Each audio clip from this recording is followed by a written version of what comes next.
es la paz nuestra canción.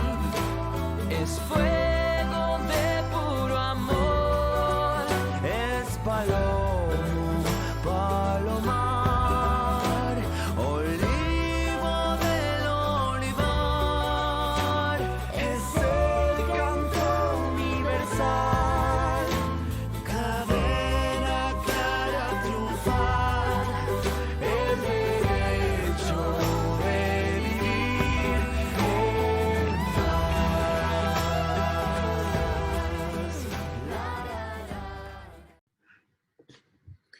El hechizo todavía no se ha roto. Las consecuencias de la dictadura cívico-militar y la transición en Chile. Buenos días, buenas tardes. Mi nombre es Julian Rieck. Viví en Chile 1 año y medio y durante ese tiempo trabajé en cuestiones de política de la memoria y de derechos humanos. En mayo de 2020 escribí un artículo para la revista Informationsstelle Latinoamérica, la ILA. Aquí se puede ver el ejemplar. La ILA tiene su sede en Bonn y para ellos escribí un artículo sobre las violaciones de los derechos humanos durante el estallido social en Chile, sobre lo cual se basa esta presentación. En la misma ILA hay una entrevista con Iván Ballesteros y así nos conocimos. Y en este punto me gustaría agradecer al grupo Chivasa de Hannover y aquí en particular a Iván por la invitación y la buena colaboración, y a Lautaro Ramos por la ayuda con la traducción. Una traducción no es realmente fácil porque a menudo no hay equivalentes al 100% de los términos, así que pido disculpas por posibles inexactitudes, pero creo que hemos manejado bastante bien. Hay ciertos conceptos que no se puede traducir, como el término frecuentemente utilizado en Alemania, que es Vergangenheitsbewältigung. La traducción literal sería superación del pasado nazi, porque después de 1945, las y los alemanes se sintieron intimidados por los aliados y el mundo entero debido a los crímenes, y en su mayoría los alemanes rechazaron un enfrentamiento crítico con su pasado. El politólogo Samuel Salzborn incluso habla de una comunidad que rechaza la memoria, en alemán Erinnerungsabwehrgesellschaft. Por lo tanto, desde la perspectiva de la gran mayoría de los alemanes, el pasado debe ser superado. Por eso se estableció el término superación del pasado. En Chile, la historia se desarrolló al revés. A través de la transición a la democracia, el pasado debía ser ocultado y como consecuencia tenía que ser recuperado por una gran parte de la sociedad. Por lo tanto, no tendría sentido que Chile hablara de una superación, pero lo que ambos tienen en común es que de alguna manera han tenido que tratar con su pasado violento. Si eso sucediera mejor o peor en un país, requeriría una ponencia aparte. Eso vale también para dos aspectos que no puedo discutir aquí. Estos son los aspectos de género y el rol especial de los grupos indígenas. Por una parte, debido a las limitaciones de tiempo, y por otra parte, porque este ámbito requiere un conocimiento mucho más profundo de la problemática en cuestión. Bueno, ahora voy a compartir la presentación que he preparado y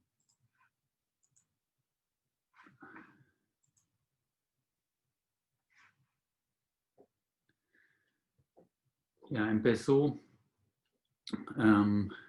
con esa primera foto que he tomado cerca de la Plaza Dignidad, y ahí vemos que alguien puso en 1973, el año del golpe del Estado, igual 2019, y en mi ponencia me voy a acercar a esa pregunta en que si se puede equipar estos dos hechos históricos. Pero a continuación me voy a referir a cómo Chile, y ese es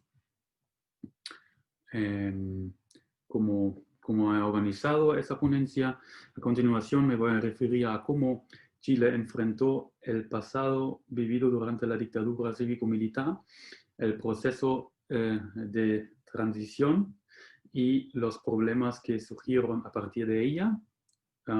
No obstante, comenzaré mi exposición con las recientes protestas en Chile y las violaciones de los derechos humanos desde octubre de 2019.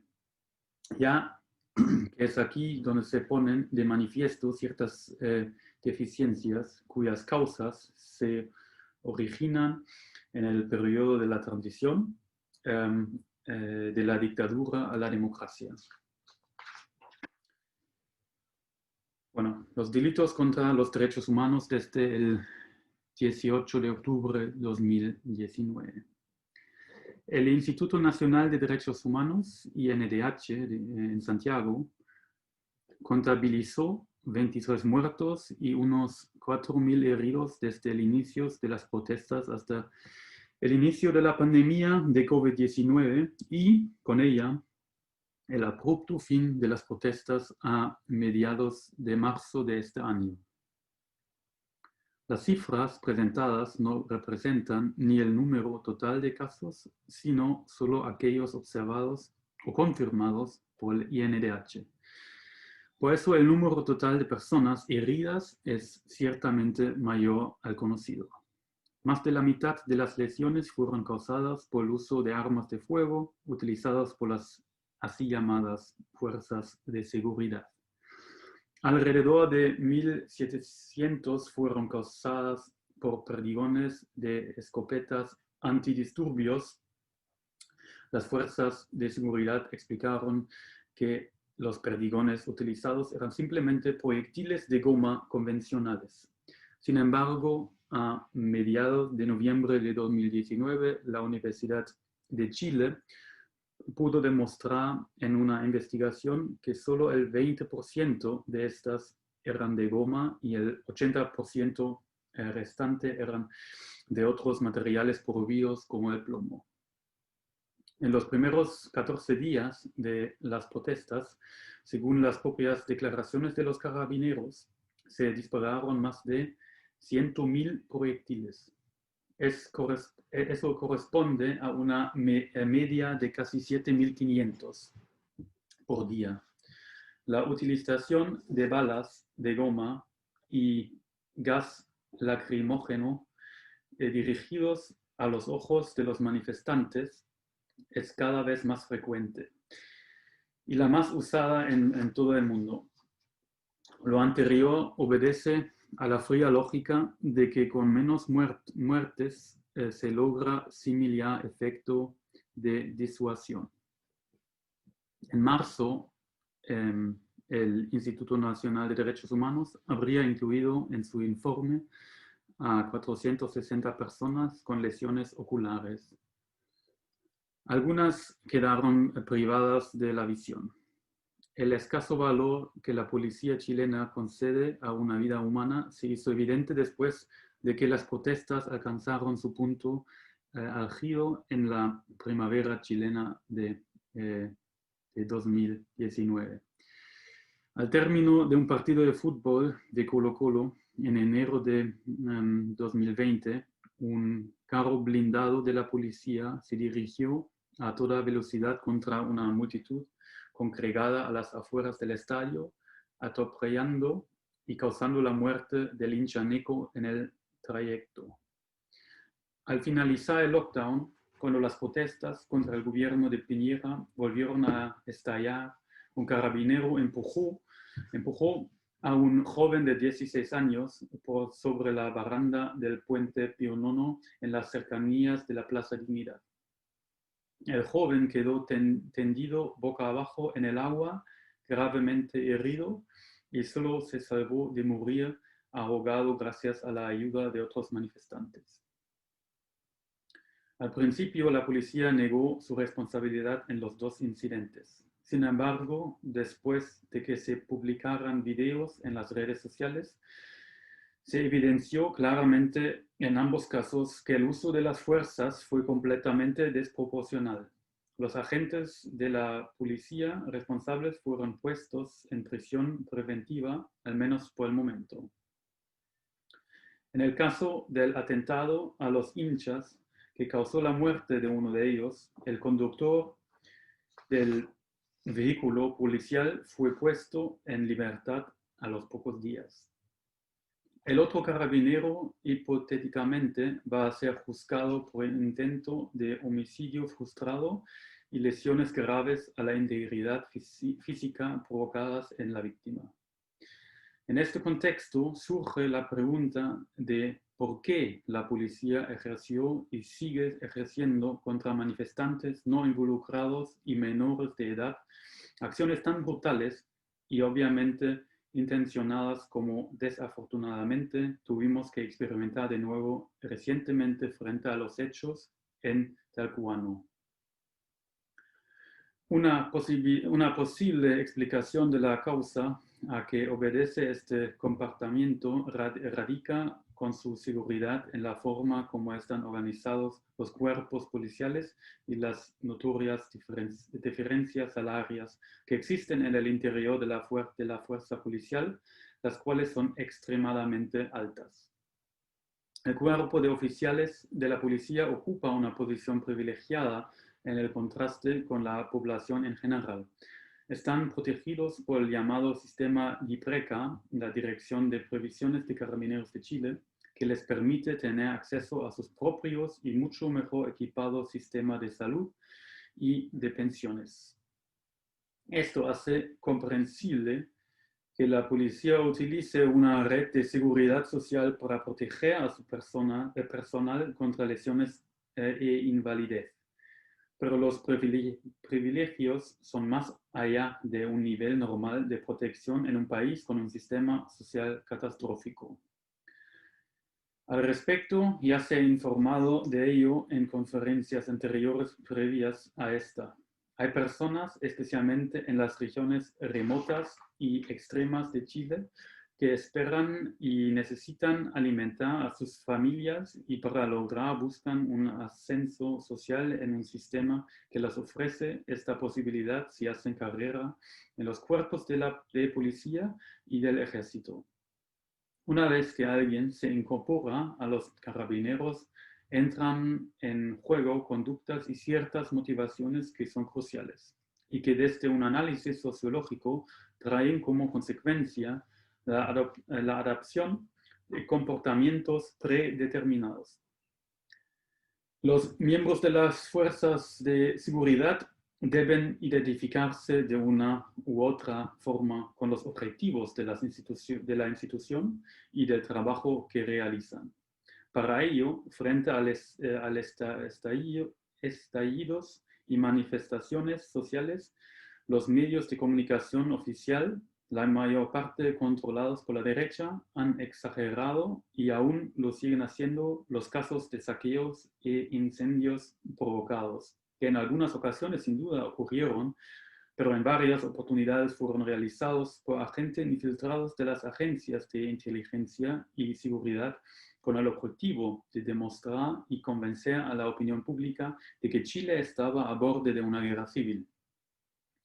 La desobediencia civil, acompañada del salto de los toquinetes en las estaciones del metro, la interrupción del tráfico y la ocupación de escuelas fue considerada como un ataque al orden estatal y no una forma legítima de protestas para llamar la atención sobre problemas políticos y sociales que de otro modo no son resueltos ni escuchados. Los manifestantes cuya gran mayoría lo hacía en forma pacífica y algunos de ellos incluso participaban en el inicio de las protestas en compañía de sus hijas y hijos, se convirtieron así en elementos antiestatales y subversivos. Además, según las versiones de los medios de comunicación, estas protestas estaban infiltradas por peligrosos grupos de carácter narcoanarquistas que originaban al caos y a la violencia.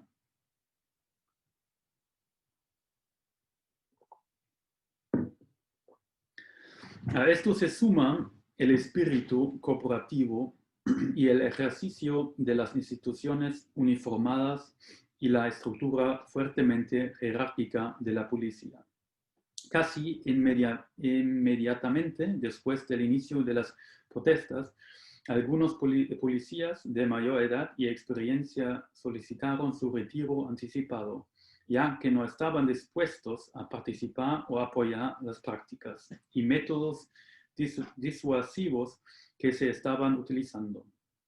Esto provocó que las fuerzas del orden tuvieron que recurrir a reclutas jóvenes, inexpertos y no suficientes entrenados, quienes obviamente estaban sobrecargados y sobrepesados con la situación existente en las calles. Pero esta no es la única razón que explica el por qué se utilizaron armas de fuego de forma arbitraria, excesiva y fuera de los protólogos de financiamiento y reacción de las fuerzas policiales no solo contra los manifestantes, sino también contra personas no implicadas, como el ejemplo de Fabiola Campiay, que perdió la visión de ambos ojos cuando se dirigía a su lugar de trabajo, producto del impacto de una bomba de gas lacrimógeno, la cual fue dirigida a su rostro en la comuna de San Bernardo, al sur de Santiago. El uso de ciertas armas de contrainsurgencia está reservado por ley solo para un pequeño círculo de oficiales de alto rango en las fuerzas policiales, por lo cual la responsabilidad por el uso indiscriminado de la violencia no está necesariamente ubicado de forma única y exclusiva en los niveles inferiores de las fuerzas de seguridad. Hasta ahora no hay resultados significativos en las investigaciones iniciadas por los crímenes y violaciones de los derechos humanos ocurridos recientemente debido a que el Ministerio del Interior no ha proporcionado la información requerida necesaria para identificar y responsabilizar a aquellos que impartieron órdenes al personal subalterno, tanto de carabineros como militar, hace ya un año.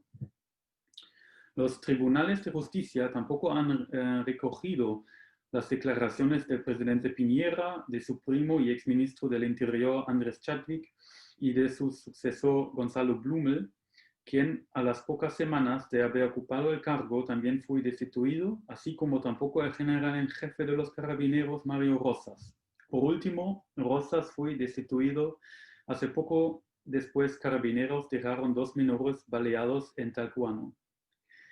De las más de 8.000 demandas presentadas contra los representantes de las autoridades estatales, ni siquiera el 10% han sido llevadas al juicio. Como es habitual, se plantea la interrogante de por qué las investigaciones de crímenes de lesa humanidad no van a ninguna parte en un país en que tras la Argentina, el que más procedimientos ha desarrollado para enfrentar un pasado en el cual se cometieron los más atroces crímenes contra los derechos humanos en América Latina. Desde hace algunos años, por mencionar un ejemplo, la INDH señaló los crímenes masivos contra los derechos humanos cometidos durante operaciones policiales y criticó el uso indebido de métodos policiales que están prohibidos por normas oficiales. Como ejemplo, ya durante las protestas ocurridas en la provincia de Aysén en 2012, se dirigieron proyectiles enfocados hacia los ojos de los manifestantes o se recurrió a violencia sexual en las comisarías y retenes de carabineros. Estas denuncias no fueron investigadas ni tampoco castigadas. Aún menos se asumieron medidas preventivas frente a estos alarmantes incidentes, ni en el seno del aparato policial, ni tampoco a nivel político. Incluso a los 30 años del fin de la dictadura, el cuerpo de la policía no ha podido ser completamente controlado por las instituciones estatales, declaró Rodrigo Bustos, jefe del Departamento Jurídico de la INDH, quien señala los fracasos y deficiencias ocurridas desde el inicio de la transición a la democracia hasta ahora. El uso y utilización indiscriminada de actos de violencia sexual por parte de las fuerzas policiales se pueden investigar y analizar a partir del transcurso del proceso de transición a la democracia. Lorena Fríes, abogada y subsecretaria de Derechos Humanos en el Ministerio de Justicia en el segundo gobierno de Michelle Bachelet, señaló los errores y deficiencias habidas en el transcurso y forma que asumió el proceso que inició la democratización del Estado. El comportamiento de la policía se debe en gran medida al hecho de que la sociedad en general, ni las instituciones estatales en particular, han investigado ni esclarecido suficientemente delitos similares cometidos durante la dictadura. Al menos 292 personas han sido torturadas. Muchas de estos atentados se caracterizan por violencia sexual ocurridos a partir de octubre de 2019. La violencia está dirigida principalmente contra la integridad de mujeres o hacia los LGBTQ. Ahora sale una cita de Lorena Fríes. El hecho de que las mujeres en las comisarías sean maltratadas, despojadas brutalmente de su vestimenta, violentadas en los genitales y violadas por representantes del Estado, adquiere otra connotación, a saber que el Estado no ha dejado suficientemente claro lo que les ocurrió a muchas mujeres durante la dictadura. Ahora volvemos a experimentar nuevamente las consecuencias de las insuficiencias que como sociedad y como Estado cometimos al respecto. Esas prácticas han permanecido desde la reintroducción de la democracia. Esos hechos, los comportamientos y procedimientos utilizados han sido denunciados innumerables veces por las afectadas. A pesar de ello, los hemos puesto en las actas o en estado de espera, lo cual implica en los hechos no actuar en forma adecuada, oportuna y pronta, expresa Lorena Fríes en una entrevista. Con el fin de prevenir los atentados y violaciones de los derechos humanos por parte de la policía y el ejército, la INDH, la Subsecretaría de Derechos Humanos y el Museo de la Memoria de Derechos Humanos han organizado desde hace ya bastante años numerosos cursos y sesiones de formación dirigidos y orientados hacia el personal policial. Gran cantidad del personal activo de carabineros han asistido a cursos orientados principalmente a la necesidad de cumplir con la normativa vigente para proteger a las personas. Desafortunadamente, como muestran los acontecimientos del año pasado, sin mucho éxito. Las causas estructurales también parecen ser el factor determinante en la búsqueda de las causas de la violencia estatal. Por lo tanto, ahora voy a esbozar brevemente la transición a la democracia en Chile y el contexto internacional.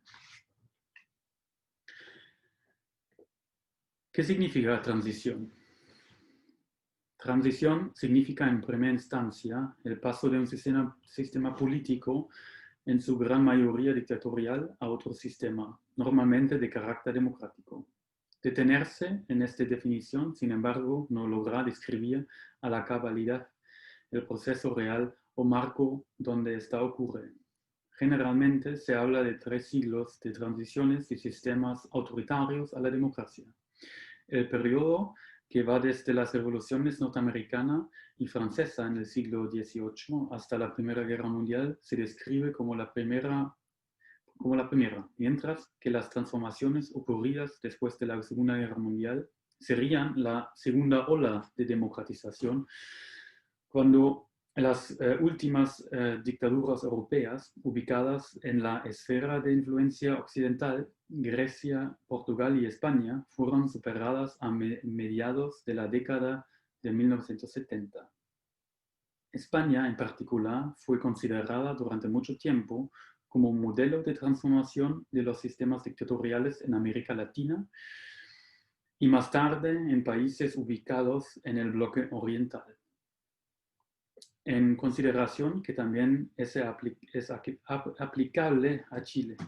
Esto se puede observar en el hecho de que Jaime Guzmán, autor clave de la Constitución de 1980, fue un gran partidario del sistema franquista. No solo los sectores que ejercían al poder en tiempos de la dictadura, sino también la entonces débil oposición reformista chilena se interesó por los acontecimientos en España. Aquí, en unos pocos años supuestamente pacíficos, una dictadura militar, si no fascista, al menos autoritaria de derecha, se convirtió en una democracia formal con una constitución y un Estado de Derecho. En ambos estados, en España y Chile, el compromiso alcanzado por reinstaurar un Estado democrático entre la élite dictatorial y los sectores reformistas de la oposición negociaron en compromiso tendiente a proporcionar impunidad para los autores de crímenes a los derechos humanos cometidos durante la dictadura franquista. Es decir, deja crecer la hierba sobre el pasado reciente para evitar a futuro abrir nuevas heridas. Según un estudio del politólogo Michael Albertus, más de 50 países y por lo tanto más de una cuarta parte de todos los estados tienen en la actualidad una constitución formalmente democrática, pero creada bajo la lógica de un régimen de transición.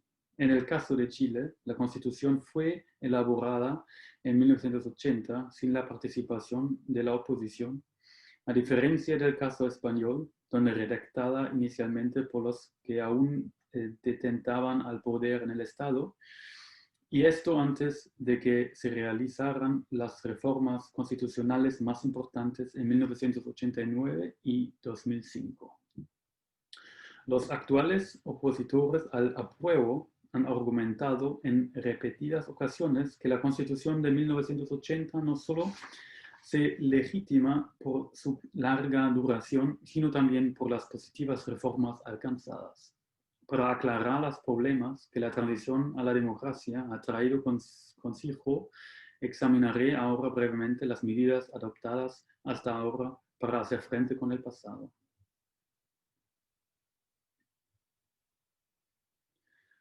La forma de enfrentar un pasado históricamente traumático puede realizarse de diferentes maneras y por lo tanto da lugar a diferentes enfoques siguiendo al historiador Peter Reichelt. Puede darse mediante el resguardo de una cultura pública de la memoria o una cultura conmemorativa que persigue la memoria emocional del pasado y sus víctimas en ceremonias rituales de conmemoración, días de recuerdo, memoriales y en momentos. Esto es una cita de Peter Reichelt. Pero también puede manifestarse mediante una cultura estética y por lo tanto la representación subjetiva del pasado en los medios artísticos, es decir, el teatro, la literatura, la televisión, el cine. Otra posibilidad puede ser la investigación científica del pasado dictatorial, que generalmente tiene lugar en ambientes académicos. No obstante, debido al poco tiempo disponible, a continuación me voy a ceñir a la discusión político-judicial de las consecuencias que trajo consigo la dictadura y los crímenes cometidos. La derrota de Pinochet en el referéndum para un nuevo mandato en octubre de 1988 fue la verdadera señal de partida para el proceso de transición a la democracia. A pesar del amplio control de los medios de comunicación y los numerosos intentos de intimidaciones, el gobierno cívico-militar no consiguió que la mayoría de la población le apoyara. Con una participación electoral del 90%, el así llamado Comando por el No logró la mayoría de los votos que se pronunciaron en contra de que el dictador Pinochet prorrogara su periodo de gobierno. A partir del Comando por el No se desarrolló con posterioridad la alianza opositora Concertación, que con el representante demócrata cristiano Patricio Elwin. Que con el representante demócrata cristiano Patricio Elwin logró alcanzar un acuerdo para postular a un candidato conjunto en la lucha electoral contra el exministro de Finanzas del régimen de Pinochet, Hernán Bucci. Y aquí vemos Pinochet y Elwin, el primer presidente elegido democráticamente después de la dictadura. Elwin ganó con 55% de los votos contra el candidato oficialista Bucci, y en los resultados de las elecciones parlamentarias que tuvieron lugar al mismo tiempo también, la Concertación logró obtener 48% de los electores contra un 39% obtenido por el candidato oficialista.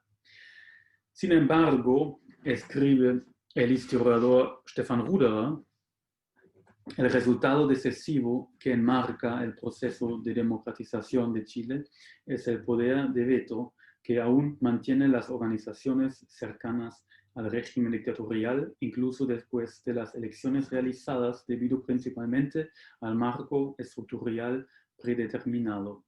Fin de cota. Todas las leyes aprobadas en la Cámara de Parlamentarios requerirán la aprobación del Senado, en el cual los partidos de la derecha contaban con una mayoría debido a los senadores vitalicios designados. En consecuencia, aunque el gobierno recién elegido estaba respaldado por una mayoría política y social, los proyectos de ley podían ser bloqueados por la mayoría de la derecha en el Senado.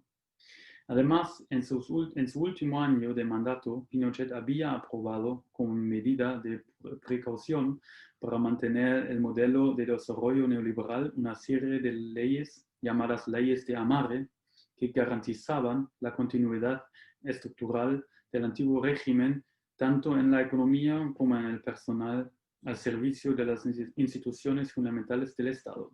El propio dictador fue la encarnación de esta continuidad, y muestro también esa foto simbólica.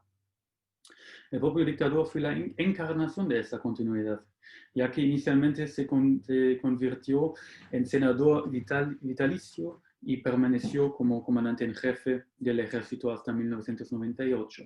Al igual que en España, se negoció una amnistía con la oposición para que todos los delitos, atentados y violaciones de los derechos humanos cometidos y ocurridos hasta antes de 1978.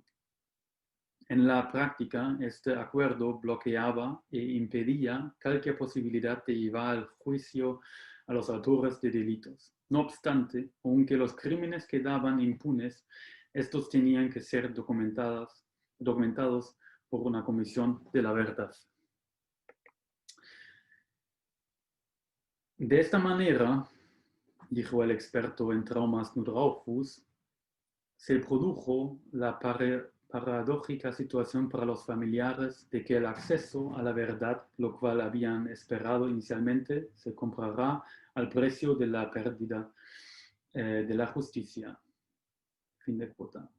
El primer gobierno dictatorial bajo el presidente Patricio Elwin convocó a la llamada Comisión Reti, la cual fue una de las primeras de este tipo en el mundo y presentó un informe final sobre las violaciones de los derechos humanos en 1991. Esta comisión enumeró 3.227 víctimas ocurridas durante la dictadura. Sin embargo, incluso en este caso, las cifras citadas son solo los casos legalmente probados.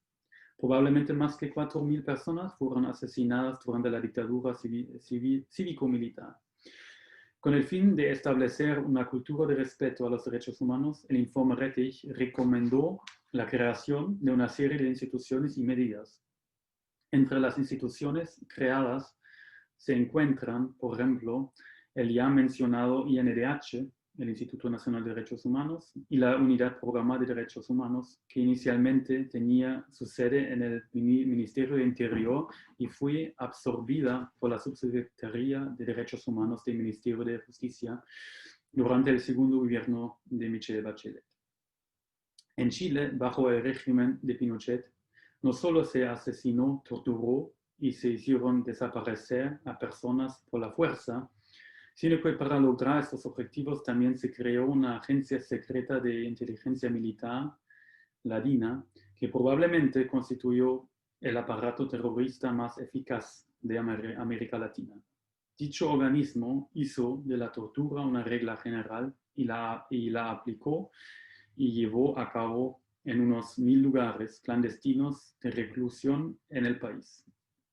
Este hecho dio lugar a 2 comisiones investigadoras cuya creación fue producto de las demandas y presión de las víctimas a sus familiares cercanos. Los 2 informes de la Comisión Valech en 2004 y 2011 documentaron conjuntamente 40.000 supervivientes que sufrieron privación de libertad y torturas por razones políticas.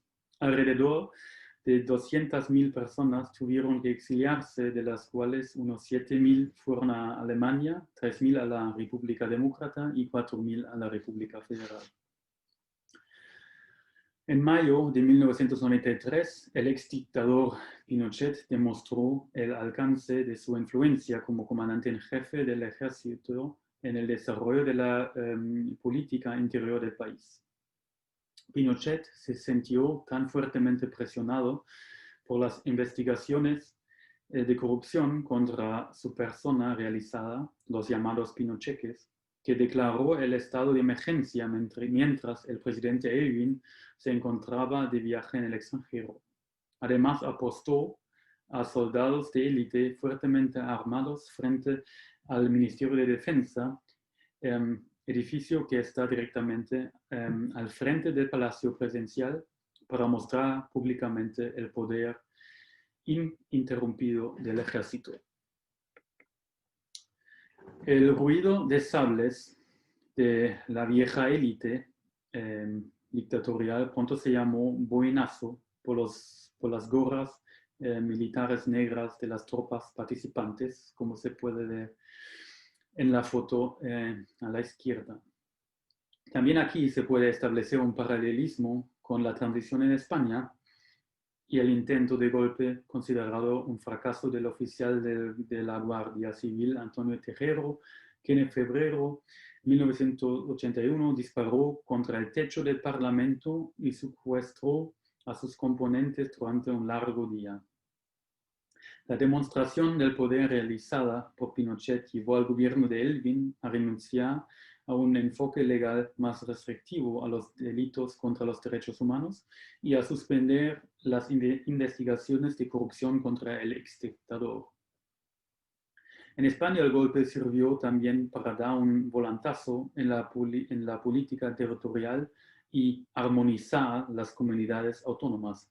Hasta mediados del decenio de 1990, el organismo de investigación especial de la Policía Civil de Investigaciones, que se ocupa fundamentalmente de iniciar juicios contra responsables de violaciones de derechos humanos, logró llevar varios casos a los tribunales de justicia, pero todos ellos perpetuados fuera del periodo de ley de la amnistía.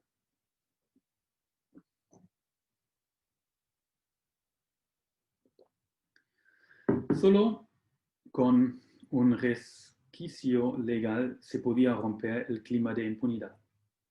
Así, los abogados de derechos humanos utilizaron el hecho de que muchas víctimas de la dictadura aparecían en los registros como desaparecidas como herramienta jurídica para procesar legalmente a los responsables bajo el cargo de suceso permanente, ya que de esta manera el crimen no prescribía y por lo cual no podía ser amnistiado.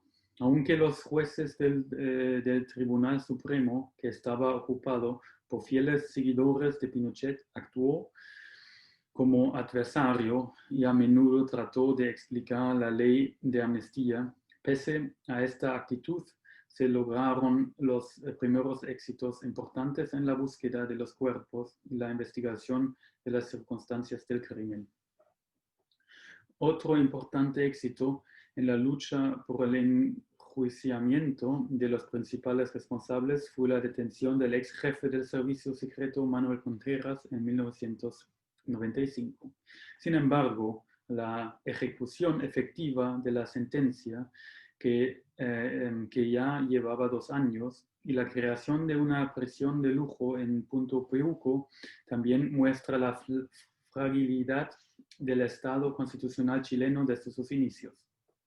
Aún más espectacular que el caso Contreras y seguido con gran sorpresa e interés a nivel internacional fue el arresto de Augusto Pinochet en Londres a finales de 1998.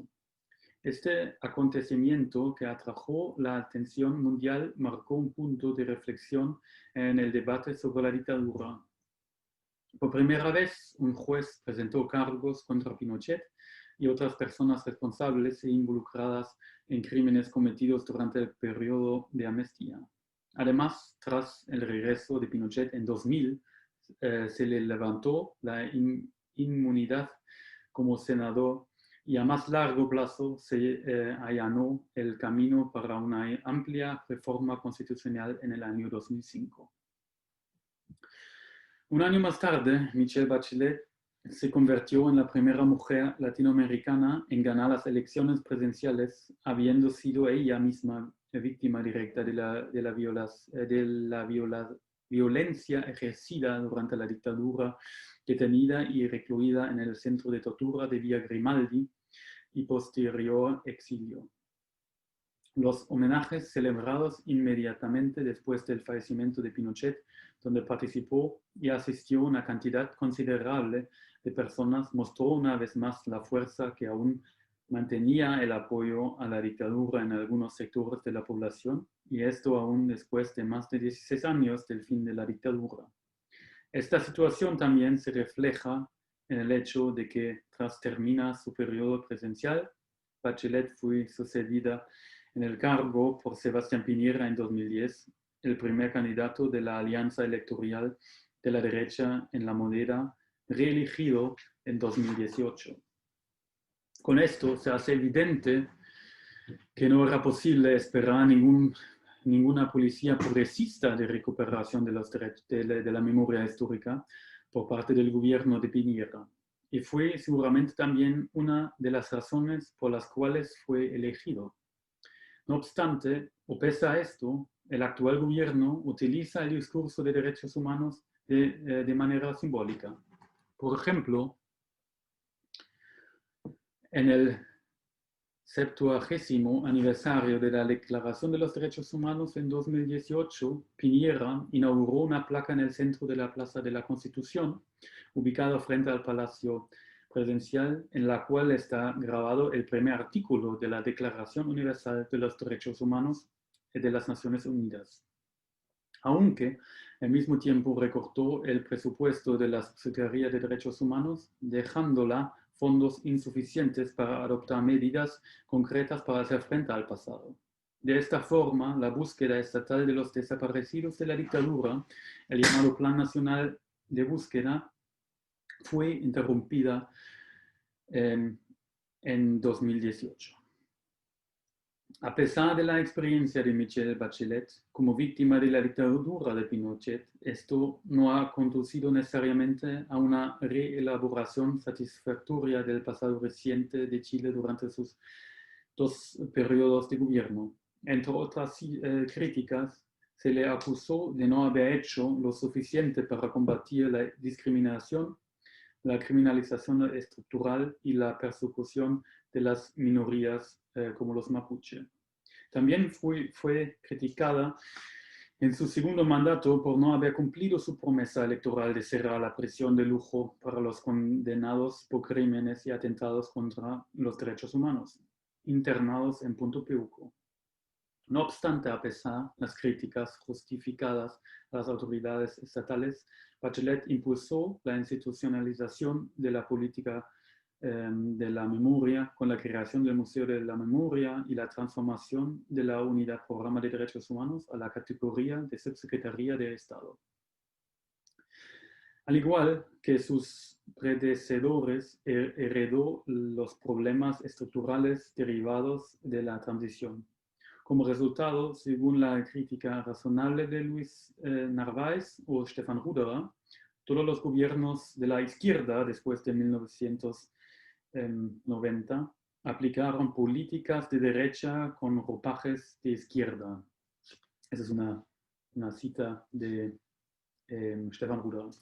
Esta conclusión también muestra que todas las medidas de policía bien intencionadas de los últimos 30 años no han podido impedir los delitos masivos contra los derechos humanos cometidos por las autoridades estatales desde octubre de 2019. Esto me lleva a la siguiente y última parte de mi presentación. Los problemas que causa el no enfrentamiento crítico con el pasado. Ya en 1960, Theodor Wiesengrund Adorno, en su ensayo crítico, ¿Qué significa enfrentarse críticamente al pasado?, indicó en pocas palabras cuál es el problema más profundo de la llamada Vergangenheitsbewältigung, la superación del pasado en Alemania. El pasado solo habrá sido superado si se eliminan las causas del mismo, escribe Adorno, pero debido a que aquellas causas aún persisten, su hechizo no se ha roto hasta el día de hoy. Fin de la cita. En Chile, las causas de los reiterados delitos contra los derechos humanos han seguido existiendo gracias a la Constitución de 1980. Me gustaría señalar dos aspectos con más detalle que aclaran lo que se entiende por causas. Estos aspectos son interdependientes entre sí. En primer lugar, persiste la continuidad desde la época de la dictadura y con ella la impunidad de los crímenes contra los derechos humanos, incluso en tiempos del Estado constitucional y la democracia formal. Primeramente, una breve reseña sobre la continuidad en la República Federal de Alemania y Chile después de las dictaduras. Si se compara el proceso de cómo enfrentar el pasado de la dictadura nacionalsocialista en la República Federal con el de la dictadura de Pinochet en Chile, se observa inicialmente que la permanencia de funcionarios estatales producto de la derrota de Alemania en la Segunda Guerra Mundial no fue significativamente inferior a las que existieron aún y existen en Chile. Sin embargo, hay que recordar que los crímenes cometidos por los alemanes en el asesinato de 6 millones de judías y judíos, millones de ciudadanos de la Unión Soviética y de Polonia, medio millón de sinti y romaníes, miles de enfermos y discapacitados, etc., tuvo una dimensión cuantitativa completamente diferente, que también implica un grado de complicidad mucho mayor por parte de la sociedad alemana. Los crímenes alemanes no tienen precedentes. Un Hitler o Dönitz a partir del suicidio de Hitler hasta el 23 de mayo de 1945 fue sucesor de Hitler como presidente del Tercer Reich y murió después de haber pasado solo 10 años en prisión a la edad de 91 años en 1980 pacíficamente. Bueno, un Hitler y Dönitz no habría tenido la oportunidad de convertirse en comandante en jefe del ejército o senador vitalicio, sobre todo por la derrota de los alemanes y la asunción al poder gubernamental de los aliados. Pero en un nivel algo más bajo, como es bien sabido, también hubo numerosos casos claros de personajes que se mantuvieron activos en instituciones de la República Federal. Quisiera mencionar aquí, por ejemplo, al administrativista y comentarista de las leyes racistas de Nürnberg, Hans Globke, quien tras la guerra fue durante muchos años jefe de la Cancillería Federal, del Bundeskanzleramt, bajo el mandato del primer canciller de la República Federal, Konrad Adenauer, o el miembro de las SS y en la posguerra jefe de la Oficina Federal de Investigaciones Criminales del Bundeskriminalamt en Wiesbaden, Paul Dickow. En Alemania también la violencia policial se ha convertido de nuevo en un problema importante tras el asesinato de George Floyd en Estados Unidos. Y aquí también se oyen cada vez más voces que en esta violencia como un problema estructural. La discriminación y los perfiles raciales también tienen sus causas en el hecho de que hay clara continuidad en el pensamiento de los alemanes desde la época del nacionalsocialismo. Y por supuesto en Chile también, además de la continuidad directa de personas, siempre se ha mantenido la continuidad de elementos ideológicos en el pensamiento y las acciones de los carabineros. Personalmente, ya he mencionado a Pinochet, pero también hay muchos otros casos, como el de Rodolfo Stange, que fue general director de Carabineros desde 1985 a 1995. Después de que un juez se pronunciará a favor de la apertura de una causa por el asesinato de 3 miembros de la oposición en 1985, conocido como el caso de los degollados, los presuntos autores estaban bajo de la responsabilidad directa de Stange. El entonces presidente Frey pidió al mismo Stange que dimitiera a su cargo en abril de 1994.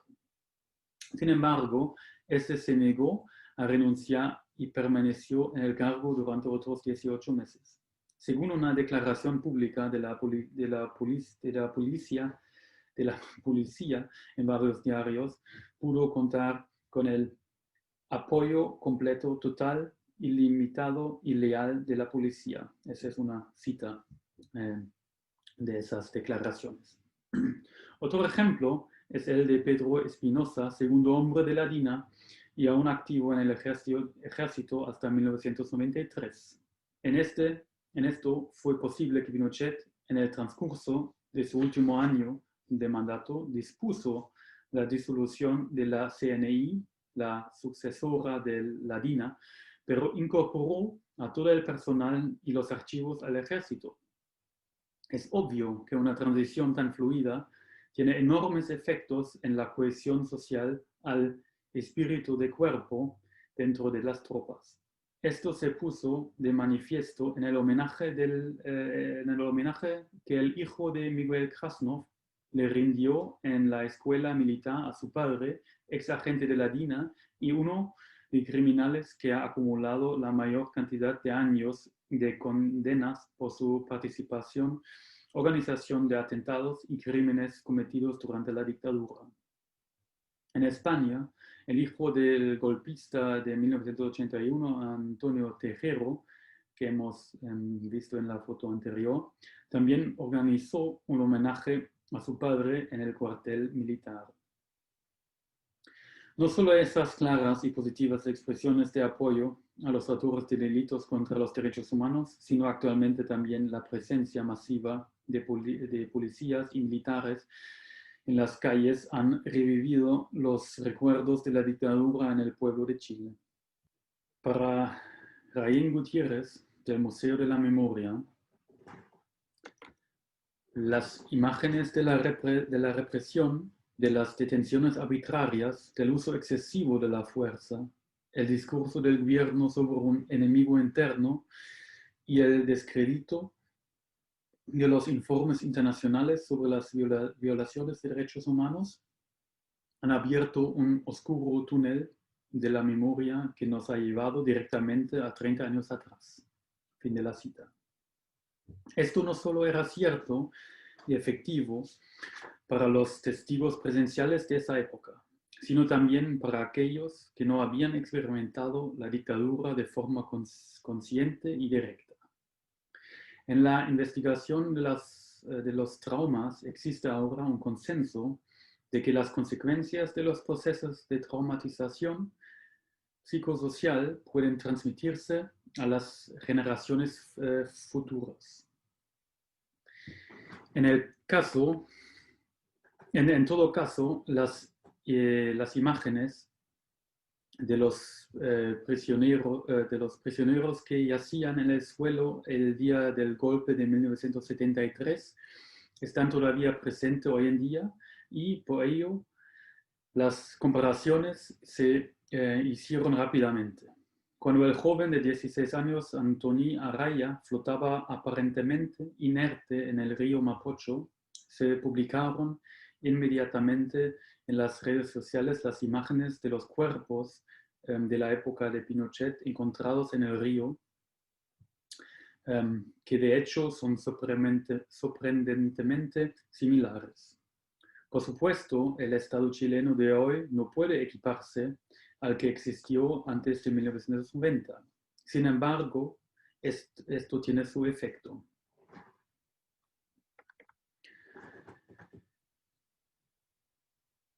Un factor esencial para el éxito de las denuncias de experiencias traumáticas es el reconocimiento de lo que ha sufrido el interno. Es de esencial importancia si y de qué manera los sufrimientos pueden ser reconocidos por la sociedad en su conjunto. La impunidad no es una garantía de este reconocimiento social. Escribe el psicólogo Knut Rothfuss y continúa. La impunidad no solo se entiende como la ausencia de sentencias judiciales contra los criminales de los regímenes del pasado, sino en un amplio sentido sociocultural. La impunidad legal inmediata está arraigada en una ignorancia social de gran alcance y en la negociación de lo que se sucedió a las víctimas y sobrevivientes. Para muchas chilenas y muchos chilenos, la experiencia de la impunidad en el decenio de 1990 y la presencia de los perpetradores en las instituciones del Estado es, por lo tanto, también formativa para hoy. Si la transición y la Constitución de 1980 garantizaron la impunidad de los responsables en ese momento, entonces los autores actuales tampoco serán procesados en 2019-2020. Como ya se mencionó al principio, esta experiencia parece repetirse hoy en día. Una nueva constitución debe provocar una profunda ruptura con las continuidades personales, ideológicas, institucionales y estructurales de la dictadura cívico-militar para que la policía y el ejército quieran reformarse desde la base. Esta es la única manera de establecer un sentido duradero de seguridad jurídica. Por supuesto, nos gustaría vivir en una sociedad en la que una fuerza policial fuera innecesaria, pero esto es tan poco realista en este momento y solamente una hermosa utopía. Así que tenemos que ver que al menos la institución que existe está reformada fundamentalmente y que respeta y defiende los derechos humanos y las y los ciudadanos. Conclusión. El golpe contra el gobierno de la Unidad Popular y Allende tenía como objetivo, y cito, cambiar la mentalidad de los chilenos, tal como se establece en la Declaración de Principios de la Junta de Gobierno del 11 de marzo de 1974.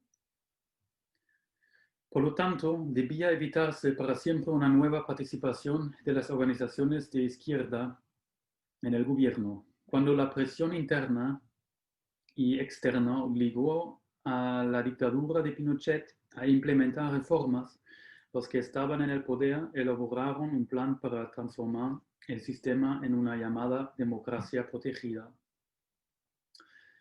pero manteniendo las riendas en sus manos. En un artículo publicado en 1979, el abogado constitucionalista Jaime Guzmán y principal autor de la Constitución de 1980, no ocultó sus intenciones. Cito: la Constitución debe procurar que si llegan a gobernar los adversarios, se vean constreñidos a seguir una acción no tan distinta a la que uno mismo angelaría, porque, valga la metáfora, al margen de alternativas posibles, que la cancha imponga, de hecho, a quienes llegan en ella, que la cancha imponga de hechos a quienes juegan en ella, sea la suficientemente reducido para hacer extremadamente difícil lo contrario. Así que no hubo ningún error en la transición. Más bien, se construyó desde sus inicios de manera tal que, como dijo Stefan Ruderer, la política derechista con ropajes de izquierda se dio a conocer y los autores de los delitos contra los derechos humanos no tenían nada que temer. Esta impunidad se ha mantenido hasta hoy en el llamado aparato de seguridad a través de continuidades personales, ideológicas, estructurales y institucionales. Solo una nueva constitución y una verdadera ruptura con la dictadura pueden romper el hechizo que Adorno invocó. El voto exitoso a favor del apruebo por una asamblea constituyente solo ha sido el primer paso. La nueva transición que ya se han iniciado también puede ser secuestrada por la derecha o la izquierda, que están menos interesadas en la reforma. Piñera ya había emprendido un curso legalista con respecto a la nueva constitución en la noche de las elecciones, cuando anunció que la nueva constitución debería ser un marco de estabilidad. Así que no es de extrañar que su propuesta de 10 puntos se lea como un resumen del texto constitucional del año 1980. Pero mientras las y los manifestantes en las calles de Chile gritan con todo, sino para qué, Chile necesita y merece un completo nuevo comienzo. Por lo tanto, es necesario aprender de la historia de la primera transición y acompañar críticamente el proceso de una segunda transición para que sea posible un cambio real en Chile. Muchísimas gracias por la atención. Y la última ficha es la literatura que utilicé. Muchas gracias.